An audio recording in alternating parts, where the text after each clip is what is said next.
Recorded Books and RB Digital present Bits and Pieces, Rot and Ruin Book 5, by Jonathan Maberry. Narrated by Ray Porter and Dana Fredsty.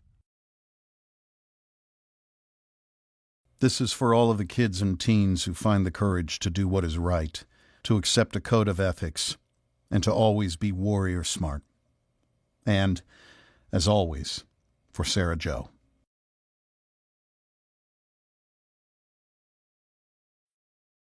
Bits and Pieces.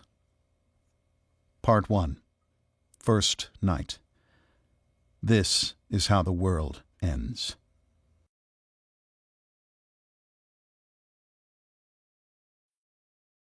From Nix's journal, on first night, prior to Rot and Ruin. My name is Phoenix Riley. My friends call me Nix. I was born right around the time the world died. A plague turned everyone into zombies, actual living dead. No one knows where it started, or how, or why. It spread fast, though. By the time people realized that there was a problem, the problem was biting them. Then everything went crazy. There was a day the survivors call first night. That was the point at which no one could ignore the problem. No one could say that it wasn't really happening, or even if it wasn't happening here. It was happening everywhere. The year I was born, the United States Census Bureau estimated that there were 6,922,000,000 people alive on planet Earth. My mom says that probably 1 billion people died on first night. And over the next few days and weeks, nearly everybody died. They used to have something called the Internet. Before that went down, the estimates of the global death toll were at 3 billion and climbing. After that, there were no more news reports. There was no one left to report it. And after the power grids failed, there was no way to report it. The world went dark, and it went silent. Except for the sound the dead make. Moans, like they're hungry. And they are hungry. All the time. They want to eat people. Animals, too. They'll eat anything alive.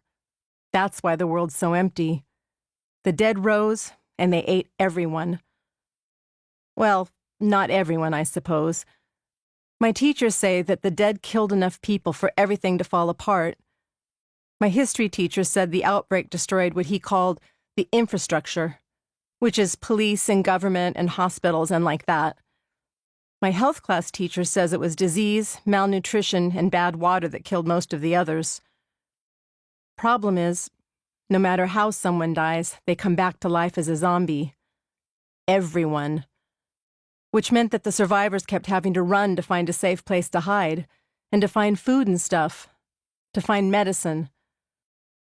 Mom ran. She took me with her. I used to have a dad and brothers. I never knew them. I was too little, and when Mom ran, she was running from them, or from what they had become. Mom doesn't talk about that. I don't think she can.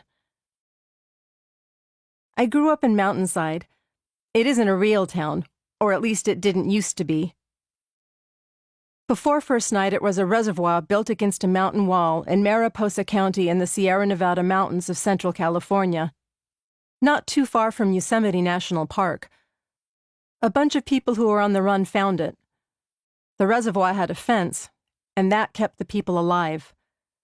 Then more and more people found it, and when the big panic started to settle down, the people sent out teams to raid local houses and towns and stores for building materials, food, beds, clothes, and all sorts of stuff.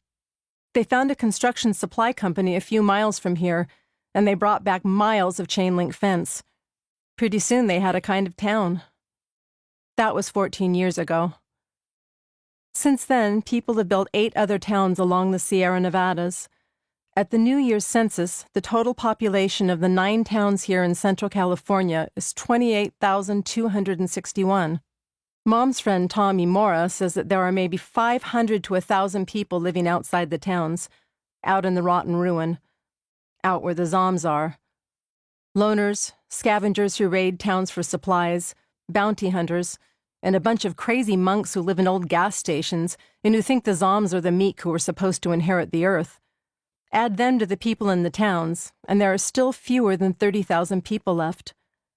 To keep listening to this audiobook, I've left you a link in the description so you can do it, at no cost thanks to Audible's 30-day free trial.